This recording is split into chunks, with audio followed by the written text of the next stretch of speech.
이 아침에 우리에게 주시는 하나님의 말씀은 사무엘상 19장과 20장 두 장 말씀입니다. 먼저 19장입니다. 사울을 피해 도망 다니는 다윗은 시련과 고난 가운데 있었습니다. 그러나 하나님께서는 이 시련과 고난 가운데 있는 다윗을 혼자 내버려 두지 않으시고 때때로 다윗을 돕는 자들을 보내시며 또는 때때로 직접 개입하셔서 다윗을 도와주시고 구원해 주셨습니다. 중요한 것은 다윗이 사울에게 부당한 처사를 당하고 목숨까지 위협받는 상황 속에서도 자신의 생각이나 능력으로 해결하지 않았다는 점입니다. 오직 하나님만 의지하고 하나님만 바라보는 자세로 고난과 시련에 대처해 나갔던 다윗의 모습입니다.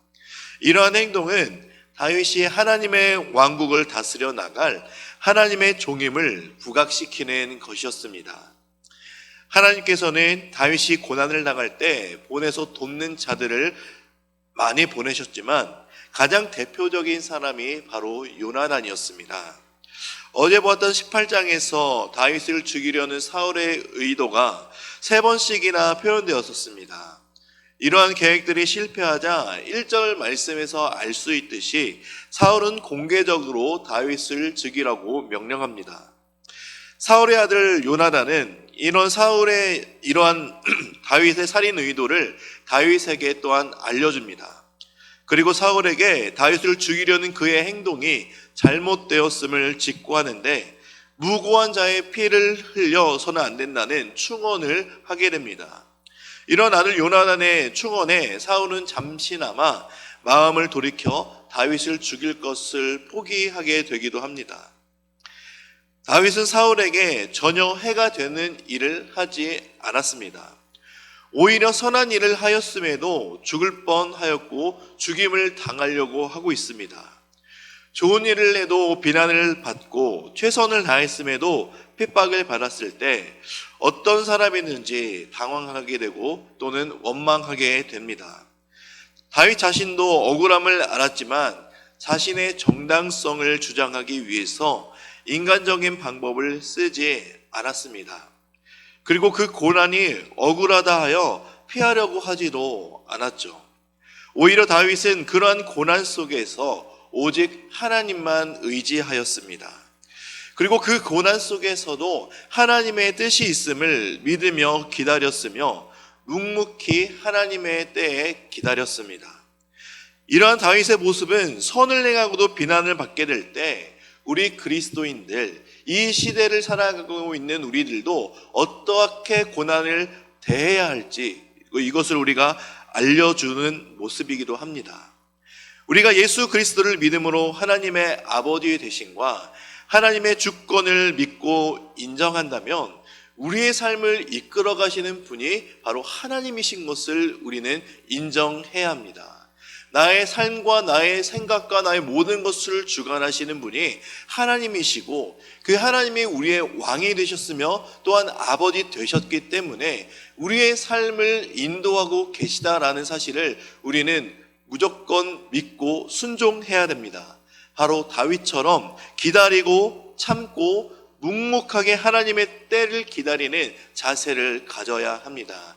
이것이 바로 하나님을 믿는 자들의 삶, 하나님을 왕으로 모신 자들의 삶인 것임을 우리는 기억해야 합니다. 우리가 하나님만 바라보고 하나님만 의지하게 될 때 우리의 삶에 놓인 어떤 고난과 어려움과 역경 속에서 하나님께서 우리를 반드시 도와주실 것이란 믿음, 이 믿음을 가지고 살아갈 때 하나님께서 다윗에게 요나단을 보내주신 것처럼 우리들에게도 때를 따라 돕는 하나님의 은혜가 있을 것입니다. 하나님의 때를 기다리며 바라보는 삶이 되기를 주님의 이름으로 축복합니다. 20장입니다. 이 장에서 다윗과 요나단의 진실된 우정을 보게 될 수가 있습니다. 사울왕의 광기와 발광 그리고 비열함과 증오를 겪는 과정 속에서도 다윗은 요나단을 통해 진실된 우정과 진실한 사랑을 경험하게 됩니다. 다윗에 대한 요나단의 진실된 우정과 사랑은 시리에 빠진 다윗에게 다윗을 위로하시는, 또 다윗의 그 힘을 지탱할 수 있는 하나님의 선물이었습니다. 우리 20장 14절에서 15절 두 절 말씀을 함께 읽겠습니다.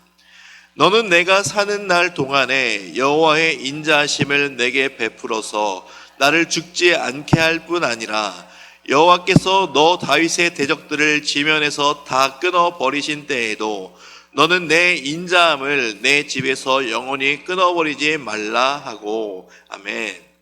사실 요나단은 마음 먹기에 따라서 자기 왕권 경쟁자인 다윗을 반역죄로 체포할 수도 있었습니다.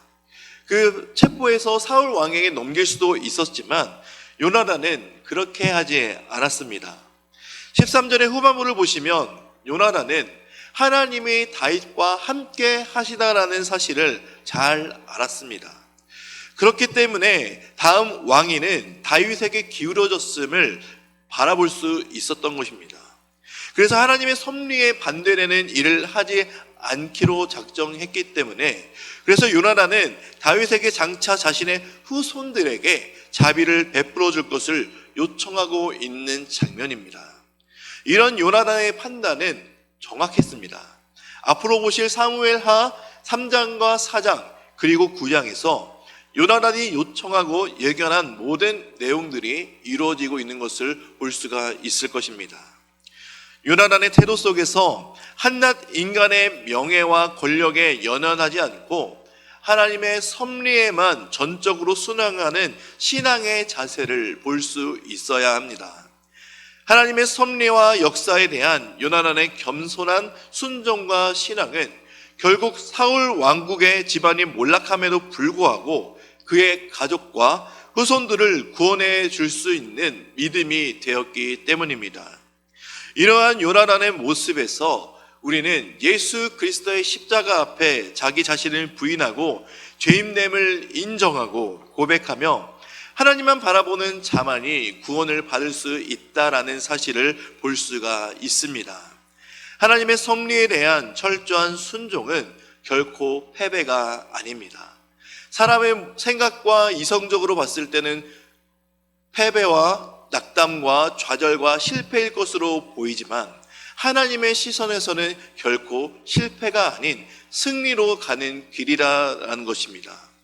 하나님의 섭리에 대한 철저한 순종은 패배가 아닌 진정한 승리요, 하나님의 은혜와 자비하신 가운데 살아갈 수 있는 매우 중요한 요소입니다.